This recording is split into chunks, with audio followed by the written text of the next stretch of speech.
Hello, everybody, and welcome back to the podcast. This, of course, is your host, Pat Flynn. We are joined by a new guest today. I'm delighted to welcome Dr. Jim Jacobs to the show.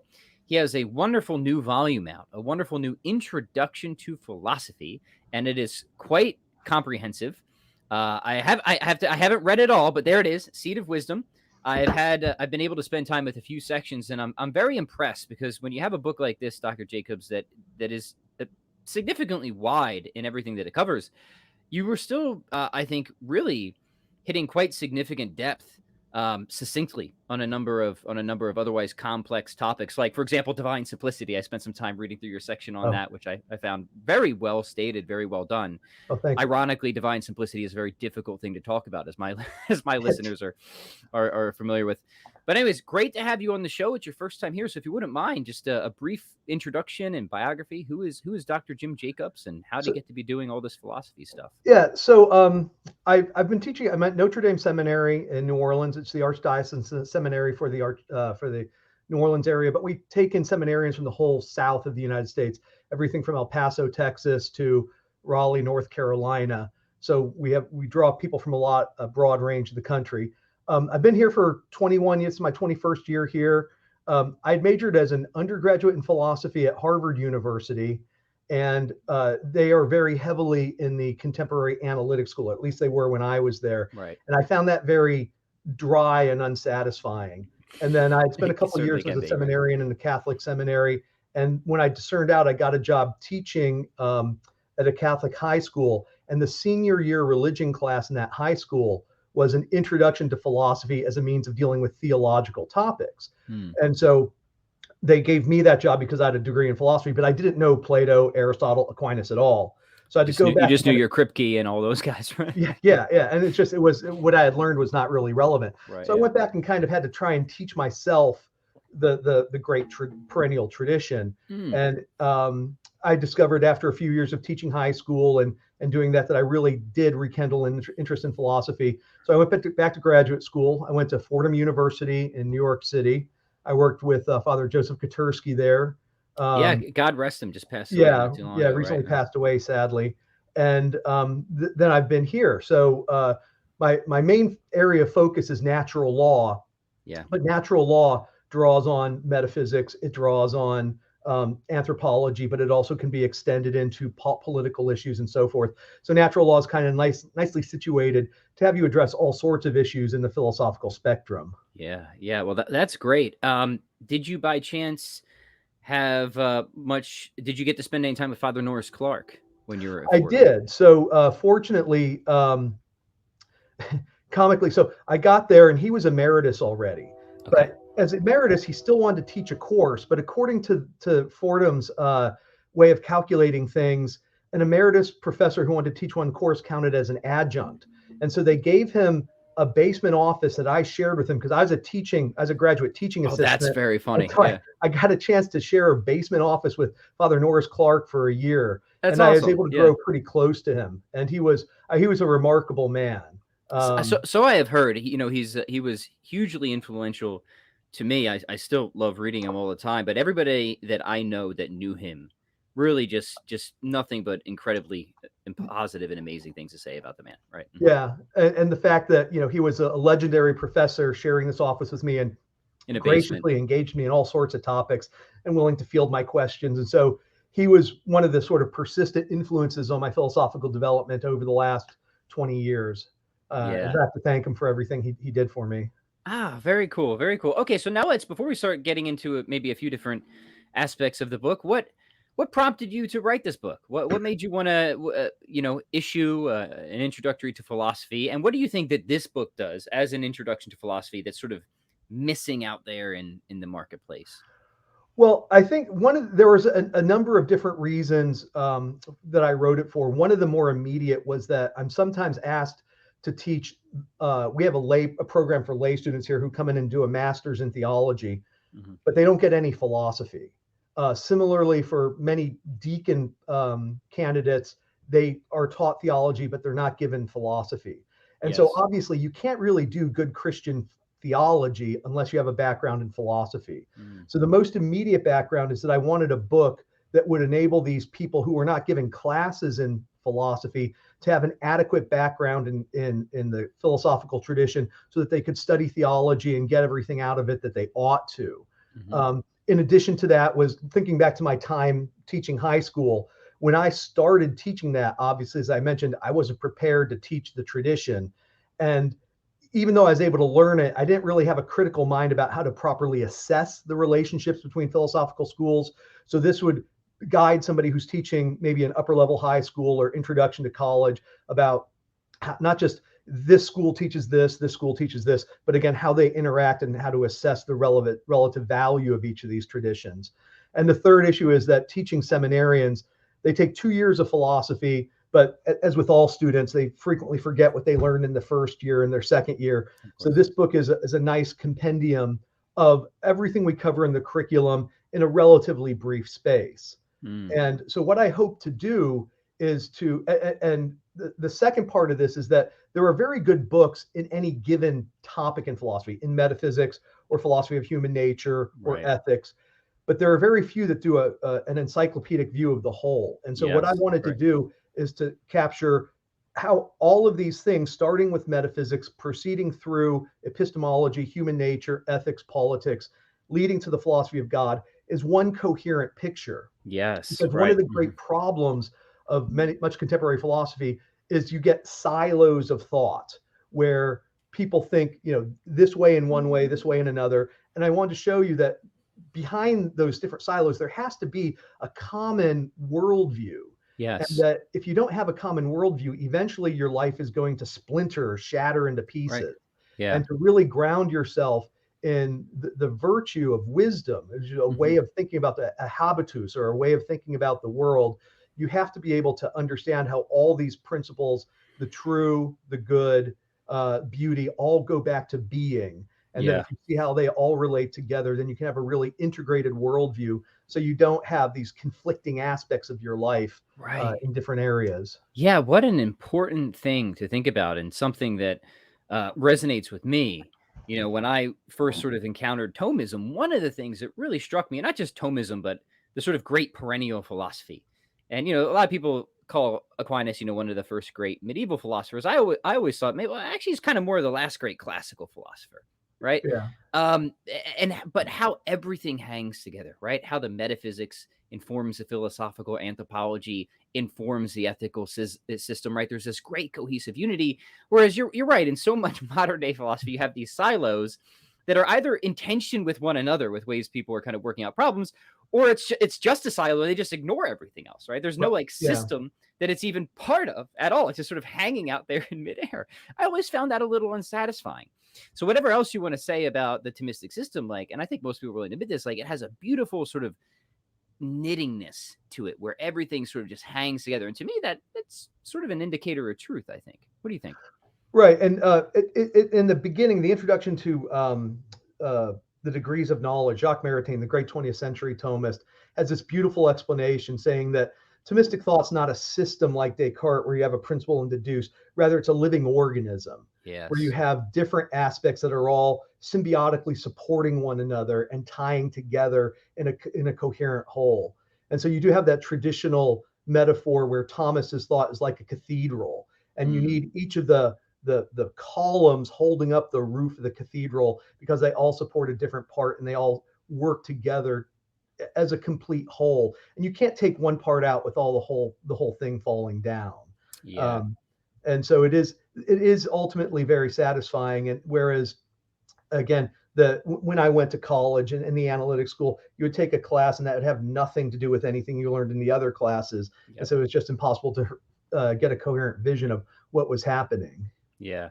How do you think? We'll turn to the topics in the book in a minute, but I'd just be curious. How do you think is the best way, to go about philosophical evaluation? I mean, in today's modern time, I guess, apologetics is big. Even in the professional literature, you just kind of see one-off arguments for the existence of God. Yeah. Right. Here's a contingent. And that's all. That's good. That's interesting. I think some of those arguments are pretty good. But to me, it just seems like that's missing something, right? It's there's got maybe a better way is McIntyre's way, right? Of let's try and really step into a whole paradigm Right. and Right. see like how well this paradigm like explains all the sorts of things that we think sort of need to be explained and how well everything hangs together. And if this paradigm could predict failures that other paradigms successfully might encounter. I'd just be curious your thoughts on just when it comes to trying to adjudicate the worldviews, as you put it.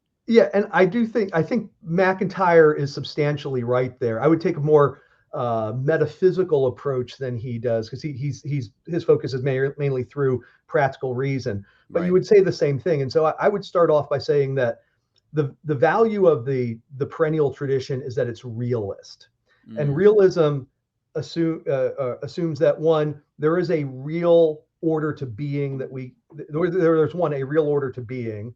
Two, we can know that real order of being with reason. And three, that real order of being is the principle for our ethics. And so that's the realistic that's perspective. great. And because that realistic perspective always refers back to being as the fundamental principle. So truth is the adequation of mind and being, and the good is the perfection of being. Right. Um, and so you're grounded in reality, and they all hang together in a coherent fashion. The alternative to that ultimately is to deny either that we don't know being or there is no coherent order of being. And in one way or another, that amounts to nominalism, right? Yeah. So either there is an order in the world and we know it, or there's not an order in the world and we have to impose one. And if you're Mm-hmm. imposing an order in the world, it's always ultimately arbitrary. And you might be able to get things to hang together for a while, but it ultimately is going to fall apart. And so, like McIntyre, I would say that the value of the realist tradition, that starting with Plato, advanced by Aristotle's insights, advanced by St. Augustine, and perfected in Aquinas, you have that continuous development where the conversation gets more and more profoundly into the depth and the profundity and the breadth of being. Whereas Yes. with modernity, right, shortly after Aquinas, you have the introduction of nominalism formally, but the Yeah. whole modern philosophical tradition assumes that in some ways man is imposing order. And so Mm, Descartes tries to impose order in one way, Hume tries to impose order in another way, Kant tries to impose order in a third way. And by the end of a few hundred years, you have Nietzsche who's admitting that if this is the game, there is no order. right. Everybody just Finally, imposes. someone gets it. Right. Yeah. Yeah. And so that's if you don't have recourse to being, if you have Yeah. recourse ultimately to your own ideas, then there's no reason why anybody else should defer to those. Those are your Right. ideas.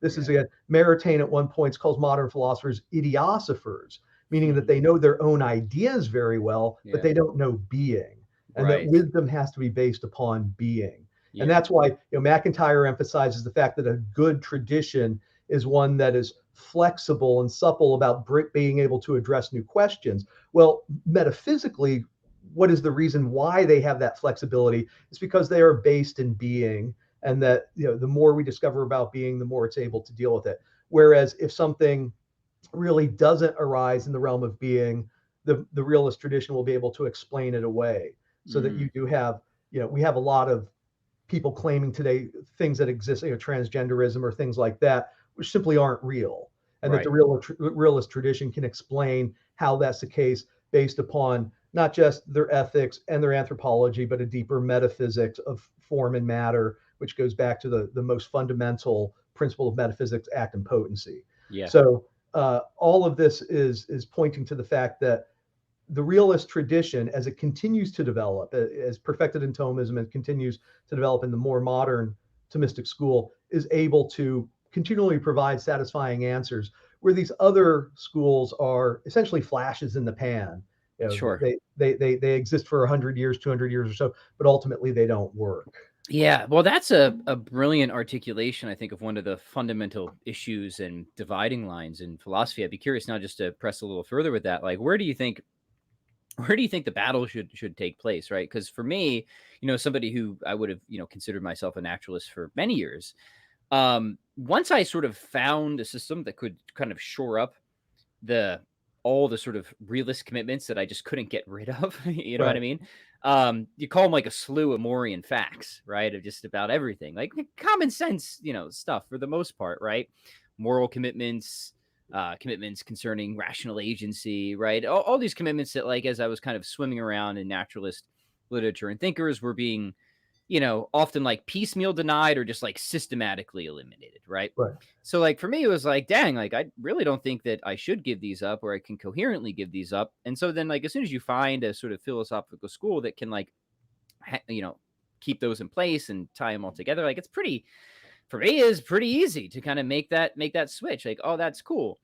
But it, another, so like you just sort of assume realism, right? And then say, here's a system that can make sense of it. And like, granted, there's puzzles that we're still working through, and the deeper we get, the Right. more complex things become. And like, I can understand why at some point philosophers of tradition sort of threw their hands up, right? Like, Right. done with it. So I'm just gonna be nominalist or whatever, right? Um, do you and like, look, I've thought about that myself, as like trying to issue defenses of realism, and I think that there's some good and clever things that could be said, but at the end of the day, I still wonder just how productive that is in the overall conversation, or if you have any thoughts on Well, where you mean you how I think that when you're arguing about ultimate first principles like that, you have to argue dialectically, meaning that um, that if I'll grant you a first principle other than realism, and I'll show you that it leads to contradictions Mhm. or incoherencies in some fashion. And if you can't answer those incoherencies or contradictions, you're sort of morally compelled to give up your position and try something else, whatever it might be. And that what I would argue is that the realist tradition is the only tradition that can answer all those questions, answer all Yeah. those objections, whereas eventually all these other theories end up failing, right? So, Descartes famously suggests metaphysical dualism. But dualism, in order to explain how mind and body interact, he says that the mind is in the pineal gland.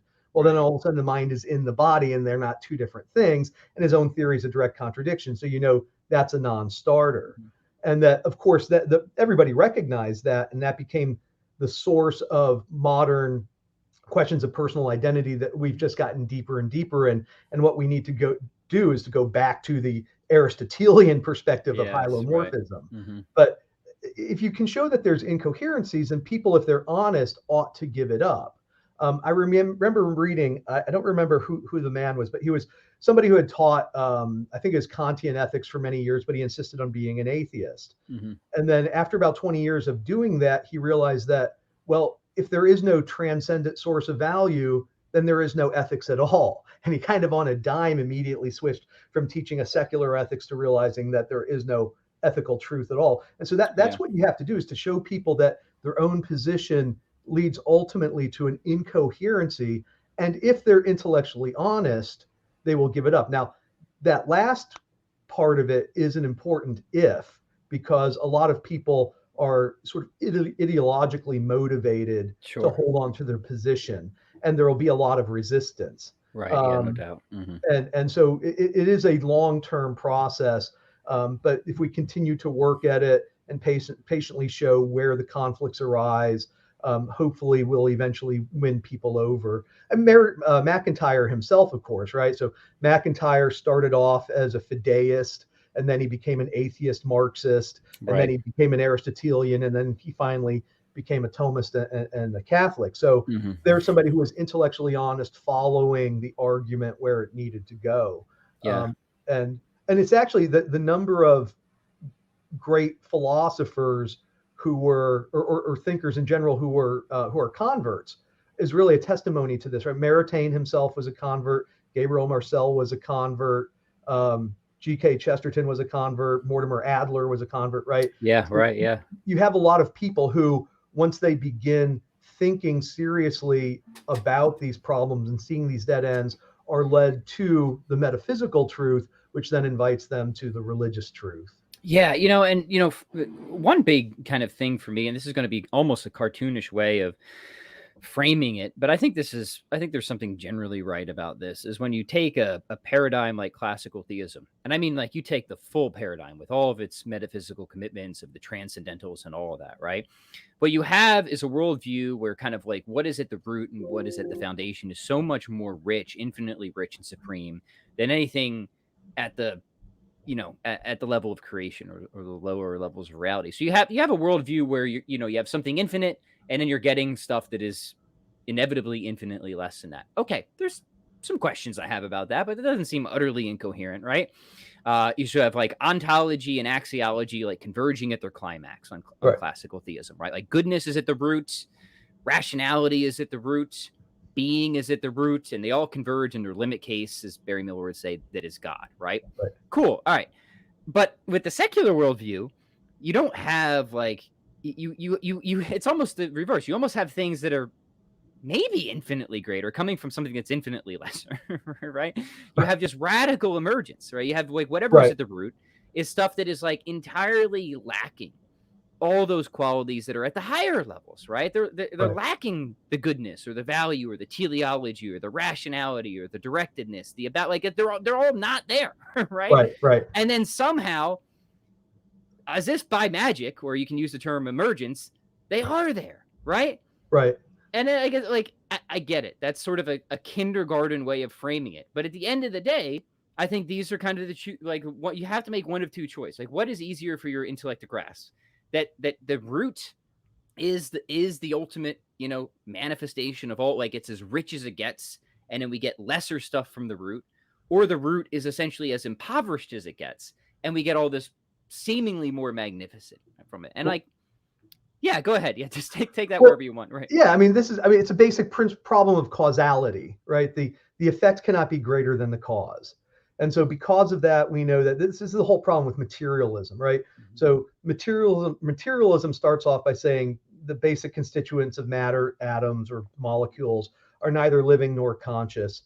But then you have conscious and living beings at the end. So some people opt for a kind of panpsychism, which argues that, well, atoms really are living and conscious, but that's a very marginal theory.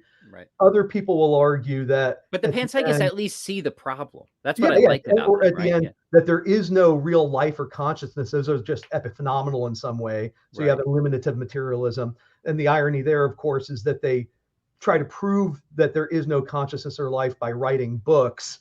You have the author there who's writing an argument asserting, well, there's no such real thing as consciousness, but of course they have to be conscious in order to write the book. And so, and I like them too, because I think they see the problem too, right? Yeah, and they see it in the same way. It seems to me like the panpsychists see, okay, if we don't have consciousness at the lower levels, we're not getting it at the higher level. So put it there. Yeah. But the eliminates say, yeah, I agree with it, but it's not at the lower levels, so we're taking it out at the higher levels, right? Right. And so the only options that's left is to say that, well, there's some sort of a causal principle other than matter itself, and that, of course, is the Aristotelian tradition that says, in addition to matter, there's form. Yeah. And one particular mode of form is the soul, which gives life, the vegetative, nutritive, and sensitive and rational powers. What the emergentists want to say is that, well, it just happens, right? Is you use the word magic. Mm-hmm. And that's essentially what it comes down to. And that we have to remember that, going back to Thales, the Greek philosophy was based upon the idea that, well, there's a logical explanation that's just not magic. Right, and that if they insist that it just happens and we can't really question how, or we can't explain how, well, that's not a very good explanation. I agree. And if it does seem that, especially if the effect can't be explained by the cause you're citing, there has to be another cause. And that this other cause in the tradition is called forms. Now, you can call it whatever you want, but the tradition has labeled this forms. Right. And that has proved to be a very capable way of explaining the nature of the world and our experience of the world. But logically speaking, there has to be a cause in addition to matter. And if you just say that it magically emerges, that's not an explanation. Right. There's something, there's I think a pretty profound difference of just, okay, emergence. Okay, but how, right? I don't disagree that there's emergence, right? But the question is, how is there emergence, right? And Plato's critique of Aristotle's critique of one of Aristotle's critique of Plato's is, he says, well, Plato, you say that the forms cause things here in this world, and it's by participation. But what is participation? And Plato just kind of shrugs. He can't really explain it. And that when Aristotle comes up with hylomorphism, you have a much better mechanism to explain how form and matter interact. And that if you can't explain the key causal principle in your theory, then it's not an explanation. And the emergentists don't have that. They want to say that somehow something greater arises out of that which is lesser, but you need an explanation. It's again similar to the famous Copleston Bertrand Russell debate from the 1950s, Yeah. where Copleston gives the traditional argument saying that the world needs a causal explanation. That's how we cite God. And Bertrand Russell just says, well, we can't ask that question. Who's It's out of the bounds, shutdown right? Yeah. inquiry is a completely irrational position. It's contrary to the whole life of the philosopher. So that Russell would simply shut down a perfectly reasonable question shows that he's verging into ideology and not true philosophy. Yeah, I agree. I think as soon as you there's a saying like, as soon as you let in a little bit of bruteness, you might as well just let in an infinite amount of bruteness, right? Like either the world is intelligible through and through, or it's not, right? And some emergence certainly makes sense. Like think of a mosaic, but we're talking about like these instances of presumably strong emergence. That's the sort of magical stuff that we want to really. And I think the Aristotelian paradigm has a really good explanation for that, and it fits really. And that paradigm itself is embedded, I think, necessarily within a theistic one, that when certain conditions are met of sufficient complexity or whatever, a new form is induced. But we need something sort of back of all that system to make sense of it as well. So again, you kind of, I think, see this wonderful knittingness in this sort of tradition of perennial philosophy where we can have emergence. I have nothing against emergence. I just want something that can make sense of it. That's my only problem with it. Right. Yeah. You need a cause. I mean, it's the principle of sufficient reason. There has to be a sufficient explanation for the effect.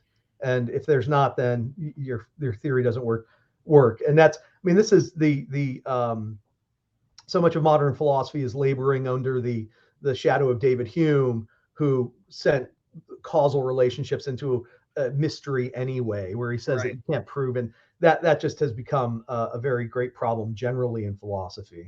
Indeed. So if you wouldn't mind, Dr. Jacobs, since you have such a background in natural law, maybe we could spend a little bit of time on that, since you have a nice section of that on your book. Here's I think a very good basic question that often doesn't get asked or answered enough. What is the difference between natural law and virtue ethics? I think my listeners would be interested in hearing that. Okay, so I'll take the paradigm instance of virtue ethics as Aristotle. And so Aristotle will argue they're similar in that they're both teleologically oriented. They both say that man exists in a certain state and we are oriented to achieve happiness as our telos, and there are certain things we have to do to attain that. Now, Aristotle's version of virtue ethics is always predicated upon the fact that you need prudence to understand what the right thing to do in a certain situation, right? He'll say that to know what the right thing is at the right time to the right extent is very, very hard and very difficult. That's why it requires wisdom, and virtue is such a rare thing. And he'll say that every act, the moral virtues are to feel and act according to a mean between excess and defect, as determined by the man of practical wisdom. And so virtue ethics is about the contingency of deciding what's right here and now. But he really says, when he comes to the question of what makes this decision, he'll divide the intellect, and this is in book 6 of the Nicomachean Ethics. He divides the intellect into the scientific intellect, which is about necessary truths, and the calculative intellect, which is about contingent truths. And in the calculative intellect, you have prudence and art. And so the illustration of this about what do we mean by calculative intellect would be a question of, well, how do you build a chair, which is a question of art. And the question is, well, the answer is it depends. For whom are you building the chair? What are your materials? What is your budget? So the answer is it depends. Similarly, with respect to virtue, what does it mean to be brave? Well, it depends, right? Are you an old woman living alone? Are you a soldier in the front line of a battle? So the question of any of the virtues is really contingent upon who you are, what your situation is. Now, because of that, Aristotle will say that although he gives hints of it in a couple other places where there are absolute moral rules, he doesn't develop it, because he does place virtue completely in the realm of the calculative intellect. And so he doesn't really have any hard and fast moral rules. It's always just trying to find out what is the mean of feeling and acting in this circumstance. And that if you do that, then that will enable you, if you live the life of moral virtue, that will enable you to have a state of being that enables you to pursue wisdom. And wisdom is exercising philosophy to know the highest truths, and that's where happiness lies. But it is the idea of wisdom there is simply the fruit of living a moral life that gives you a kind of quiescence and stability that enables you to exercise that. What natural law supplies is the hard and fast rules that define what virtue is. So natural law would say that it doesn't matter who you are, there are certain things that always have to be observed as a human being. So a lot of people will point out the fact that in Thomas's writings on morality, he's got huge sections. The whole Secunda Secunda is on virtue, and he's got literally one question on natural law. And so some people will say, well, he's clearly a virtue ethicist and not a natural law ethicist. Yes. But the question is, what is the relationship? He does say virtue is the habit, right? So we have to develop virtues as a habitual way of living the moral life.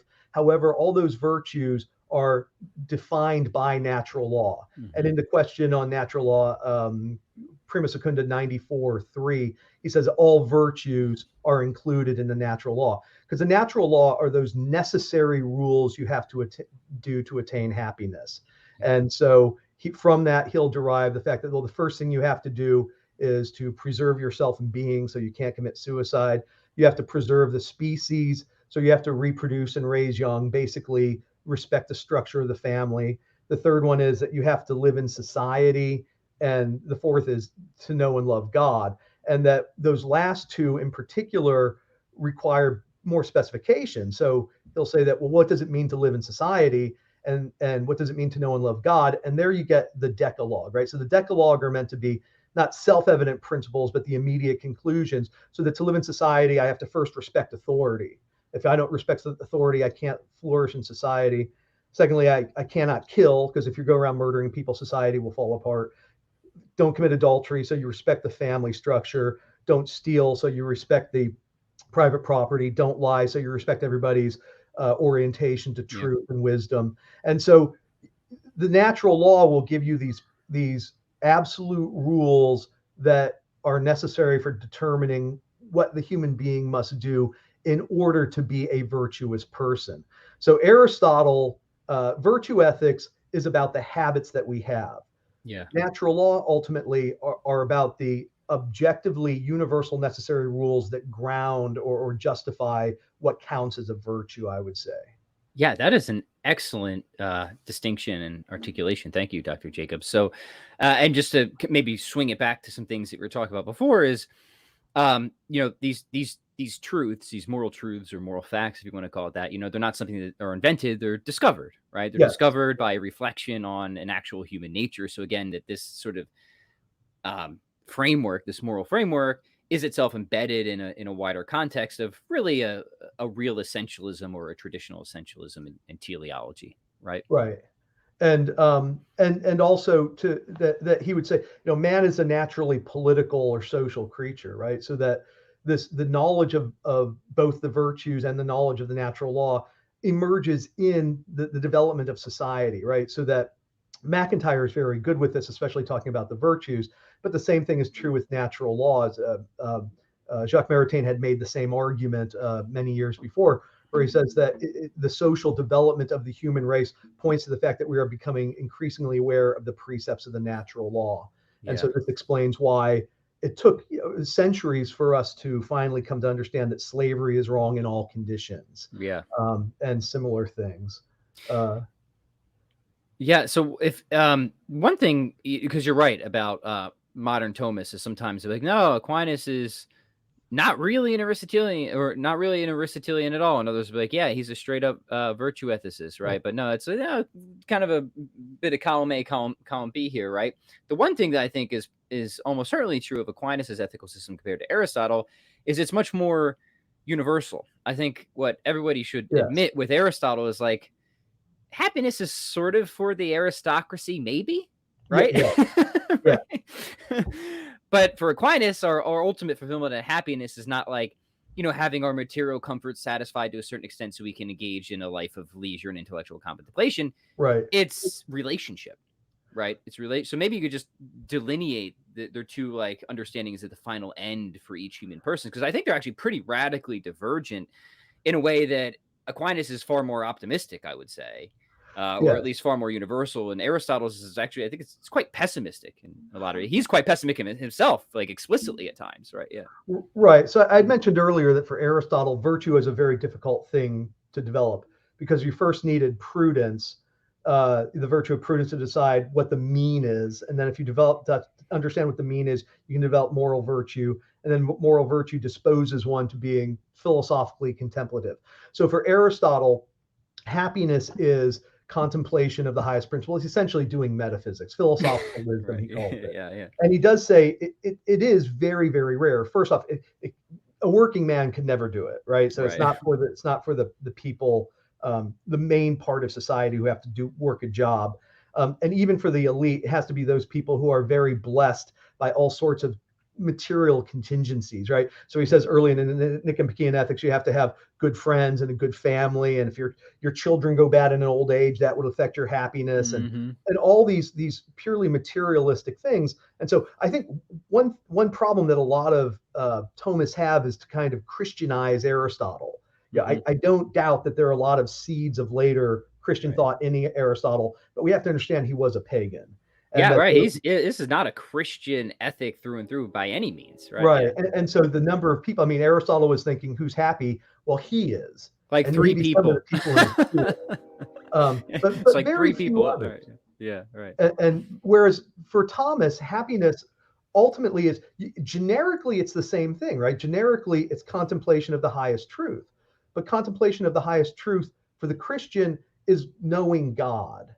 And so knowing God is something anybody could do if you follow natural law. So that implicitly natural law is something that we can know spontaneously in the context of a good society. So if you're raised in a good family and you understand what the right thing to do is, eventually that will get you to a natural theology of God, right? So Thomas's natural theology, I think, is really they're behind all the complex arguments is this idea that we kind of intuitively understand that there is a supreme being who is worthy of worship. So when Aquinas takes up the question of the virtue of religion, I think he's not writing about Christian religion there. I think he sees that everybody can spontaneously recognize that there's a supreme being and that supreme being is worthy of worship, so that all people have to dedicate some sort of worship to them. Yes. Now, so that therefore everybody can find that relationship to God. But in addition to that, the Christian is blessed with grace, and that grace allows the simplest person to attain the beatific vision in heaven, so that you don't have to be a philosopher. So that that with the gift of revelation and the gift of grace, the ultimate end of man all of a sudden becomes available to all people simply by loving your neighbor and loving God. So that if you really do live in society and if you live in society, the goal is to encourage other people to grow in wisdom and to grow in love. To grow in wisdom is simply to converse with other people and bring them to truth. To grow in love is to form friendship with one another. And that neither of these are foreign to our human nature, right? Aristotle says, all men by nature desire to know. So we naturally engage in inquiry and bringing people to truth. St. Augustine says, our hearts are restless till they rest in thee. So we naturally form friendships and try and find this gift of love. And ultimately, both Aristotle's quest and Augustine's quest point us ultimately to God. Whether if you have the gift of revelation, you know that it's the God of the Bible. If you don't have the gift of revelation, you still understand something about that first cause of being, about that supreme being who gifted us with creation, and that is therefore worthy of our worship. And so we understand that we flourish in this world by growing in wisdom and love, but wisdom and love is ultimately consummated by our end in the next world. So there's a continuity between the two. Yeah. Beautifully stated. Just a few more questions for you, Dr. Jacobs, if you don't mind. One thing I really liked about this book was its just general organization. You have part 1, what is, part 2, what ought to be, and that includes a lot on natural law. And then part 3, ever shall be. Talk to me a little bit about, I mean, of course, that makes so much sense, but I wish all books were organized in such a simple and logical manner. But give us a little background to that. So it's going back to, I'd mentioned about realism, that there's a structure of the universe, we can know it, and it's the source of our ethics, right? So that first part, what is simply about the structure of the universe and how we can know it. So that there is being, and knowledge is the adequation of mind and being. so that knowledge isn't something our imposing order on the world. It's rather letting our mind be ordered by the facts. So Right. I begin with a general overview of faith and reason, because my audience are the Catholic or the Christian who is approaching it with an understanding that, well, faith gives us the truth. Why do we need philosophy? Right. So I have Right. a fairly lengthy defense of the need for philosophy in the Catholic tradition. And then I go into a brief history of philosophy, trying to show where the terminology and the basic metaphysical assumptions of the tradition arise. And I go through especially Plato and Aristotle in that chapter. And then I move on to metaphysics. And so metaphysics are the principle, as Aristotle said, of being qua being, or what is it that makes reality intelligible? So if we look around the world, the world happens with a great deal of order, and I understand things, and if I'm confused about something, that's a rarity that draws my attention away. Mm-hmm. Well, why is the universe so intelligible? The universe didn't have to be intelligible.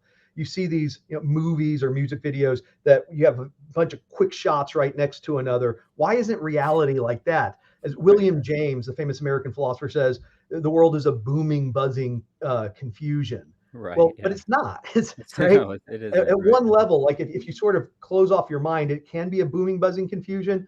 But in reality, it makes sense. So Mm-hmm. metaphysics uncovers what are those principles that allow us to make sense of reality, Yes. being, form, matter, the four causes, and so forth. Mm-hmm. And then I move into epistemology about, well, how can we make sense of that? And what I do in each of the chapters is I try to show that there are errors to each side. So in epistemology, there's an error saying we know the world only by reason. There's another error at the other end that's saying we know the world only by sense experience. And I show you that in that first position called rationalism, it leads to dead ends. In the second position called empiricism, it leads to dead ends. Yeah. And so then I take up the realist tradition and show how reason and sense experience work together, because sense experience reveals to me the material particularity of the object, where reason understands the universal essence of the object. It's the Mm-hmm. same act of knowing. It's just Yeah. I know the one thing in two different modes Right. because of that, which of course assumes the metaphysical structure of form and matter to begin with, right? So that's why Yeah. you have to start with the principles of being. Right. Again, Um, it all hangs together. Right. Yeah. yeah. And then, so that's what is. And then I end that section with an overview of human nature, because Mm. once we've done, okay, human beings are people who can know what else about human nature. So again, there are some people who say the human person is body alone, which is materialism, classically illustrated by Thomas Hobbes, which Mm-hmm. ends, Thomas Hobbes's materialist anthropology says we end up in a war of all against all, because the only thing that matters is personal survival. Mm-hmm. At the other end, there you have people who say, well, the human being is the soul or the mind alone, disconnected to the body, Yep. and that you see this very radically in gender ideology today, Mm-hmm. and that the tradition is hylomorphism, where I'm soul and body together, and Yes. that Thomas is very clear. He says a number of times, "I am not my soul. I Mm-hmm. am this soul in this body." And so I argue how that constitutes the real essence of human nature, and then the powers that flow from that, to give us Yeah. a full understanding of what it means to be a human in the world today. Yeah. Then this, having established what it is to be a human being, in the second part, what ought to be, I say, well, what should human beings do, right? So this is the question of the good as growing out, or the ethical questions growing out of what human nature is. And so I have a chapter on ethics where the two sort of extremes are, we act only on desire, so the good is the good is pleasure alone, which is utilitarianism, or Mm-hmm. we act only on reason, so the good is duty alone, which is Kant. And then Yes. natural law says we act according to the natural law, which is a duty, but we do it to obtain happiness, right? Mm-hmm. So either, Kant is amazingly clear that following the moral law won't make you happy at all. Mm-hmm. And the utilitarians are remarkably clear, saying that there are no moral absolutes. It's all a matter of contingency. So the natural law gives you moral absolutes that you have to follow, and yet they end in our happiness. Yes. Right? So why should I be moral? So I could be happy.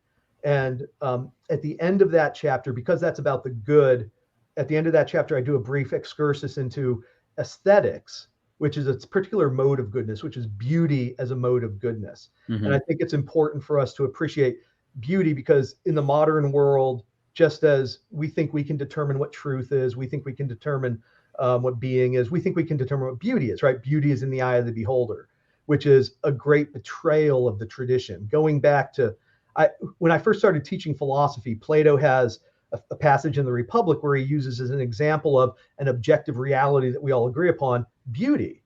And it would confuse the 18-year-old undergraduates. They're saying, well, isn't beauty in the eye of the beholder? Right. That's the most common belief today. But beauty, of course, is the splendor of being, right? The splendor of form, as St. Thomas says. It's the proportion. That which when seen pleases, right? Yeah. Yeah, that which pleases. And so there's an objectivity to it. So I talk about beauty and how art exists for the pursuit of beauty. And so again, what ought to be, not just in practical reason and ethics, but productive reason in the realm of art. And then in the next chapter, I take up the question of politics and political theory. And that following Jacques Maritain here, you can say, does the person exist for society, which is totalitarianism or collectivism, as we see in Nazism or socialism or communism, or does society exist for the individual, which is liberalism, right? So the individual is the key, and society is just here to guarantee that I have my rights. Or the third position, the middle position, is personalism, and personalism is again, following Maritain, the idea that as a material individual, I'm inferior to society, and so therefore must live in society and support it. But I live in society and support it so I can grow in wisdom and love, which enables me to attain the beatific vision, right? So in one way, I'm less than society. In another way, society supports me in my growth towards the beatific vision. So again, it's that both and structure. Yeah, right. Yeah. I love how you have that in each of the sections, right? But you show the excesses or the false extremes, and then how the tradition gives you the resources to kind of go between those. And I think that's necessary because they have to engage. I'm thinking primarily my students, the seminarians, but any reader, they have to engage polemically with all these bad ideas out there. And these bad ideas are all rooted in bad philosophy. So if they can identify, well, that's the error of David Hume, or that's the error of Descartes, I think it makes it that much easier for them to help people understand what the truth is. So if you can't properly identify an error to begin with, you're not going to be able to persuade them, right? Yeah, that's why that McIntyrean thing that we're just talking past each other until we get to a common starting point. And to get to the common starting point, I have to show you that your starting point is a non-starter, that it leads to conflict or irreparable problems in the end. And so therefore I'll offer my position as being a better position. Yeah. I totally agree with that. And that's why for some time now, when people are asking for a decent sort of book to start with when it comes to philosophy, I've always liked Adler's 10 Philosophical Mistakes. I think that's because it's doing exactly what you're doing, and what you're talking about is like, hey, seems like we're in a really big mess right now, right? How did we get here, right? And so Adler sort of just, rewinds the tape and says, oh, all these messes in philosophy of mind. Okay, well, maybe there were, there was some precedent before it, but here's the big issue, right? And boy, he really picks on Locke in that book a lot, right? And poor Locke, it's a lot of fire thrown at him, but no, I think that's right. Is like, let's identify the source of the error, right? Where's that little mistake in the beginning, right, that led to the, multiplication of errors downstream, and how do we correct that mistake? And sometimes that mistake can be pretty subtle, right? And so it's I didn't want to just teach people about philosophy. I wanted to try and give them an apprenticeship in how to think like a philosopher. And to do that, you have to sort of take them through arguments. So there are a lot of decent history, introductions to philosophy out there, where they just kind of say, well, this is what the guy says. Yes. But it doesn't necessarily train you in that critical thinking about, well, this is where they go wrong. And I think a lot of secular philosophers in particular think it's their duty to remain neutral with respect to the material they're presenting. But then what you end up with is a cafeteria of ideas and an untrained mind sort of grasping in the dark about which one they're going to follow, which was essentially my experience as an undergraduate, because there was no coherent curriculum. Individual classes were okay, but the overall curriculum wasn't going anywhere. So I didn't know what to do with philosophy by the end of it. Yeah, that's a problem. You were a little bit more fortunate than me. In my undergrad, my secular professors were anything but neutral. Oh, yeah. Right. And now in masters, it was the other way around, but at least they were explicit about where they were coming from, right? At that point, right? Whereas the other times, it's like, it's yeah, a little bit, I don't know. I hesitate to use the word nefarious, but at the same time, I think in many ways it is. Right. I'm fine with bias, right? Let's just be upfront about it, right? Yeah. Yeah, and I'm clear with mine. It's in the title of the book. So yeah, and then defend it, right? Make the case. All right, last section, and I want to make sure we tell people where to get a copy of this book. Obviously, you're taking up the Alpha and the Omega. right. So talk to us a little bit about that. Yeah, so ever shall be. Mhm. Yeah, and so having gone through, and this is important, right? So you had mentioned earlier there are a lot of Catholic and Christian philosophy books that start off with the proof of God, right? You can say, well, Summa Theologia does that, but of course that's a sum of theology. Right? So Aquinas is starting with the assumption that this is a theology book. Philosophically, we have to work through nature. And of course, God is the last thing we can know. He's the hardest thing to know. He's not where you start. And so having gone through the principles of being, having gone through the principles of truth, having gone through the principles of goodness and beauty, I then turn to what is the ultimate source. And that what you get to with the ultimate source is that he who is being itself, he who is truth itself, he who is good itself, he who is beauty itself, which is God. And so, although I mentioned in passing that you can prove the existence of God or make arguments or proofs for the existence of God on the basis of beauty or on the basis of goodness or on the basis of truth, as St. Augustine and Cardinal Newman have done, the best way to do it is being, because being is the basis of the other transcendental properties. And so at that point, I follow Thomas's Summa Theologia, and I talk about how do we prove the existence of God and what are his properties. And again, contrasting this to the idea that God is purely immanent, which the Greeks, right? So the Greeks had ideas of God, but their God was really just a cause in the universe. And so that's a purely immanent idea of God. The Christian idea of God is properly transcendent. He's outside the universe who creates it. But then there's also the error of modern philosophy who, because of bad metaphysics, thinks that God is so transcendent, he becomes unknowable. And so therefore you have this movement in Christian philosophy where God first becomes hard to know and then unknowable, then completely irrelevant. So Descartes will admit that there's a God, but all he does is underwrite the laws of the laws of physics. Right. Well, if all God does is underwrite the laws of physics, I pretty soon understand that physics is capable of explaining itself. And so the deistic idea of God doesn't work. Immanuel Kant tries to hold on to a very ephemeral notion of God that, well, God's necessary as a moral principle, so that we have to believe in God in order to guarantee the moral life.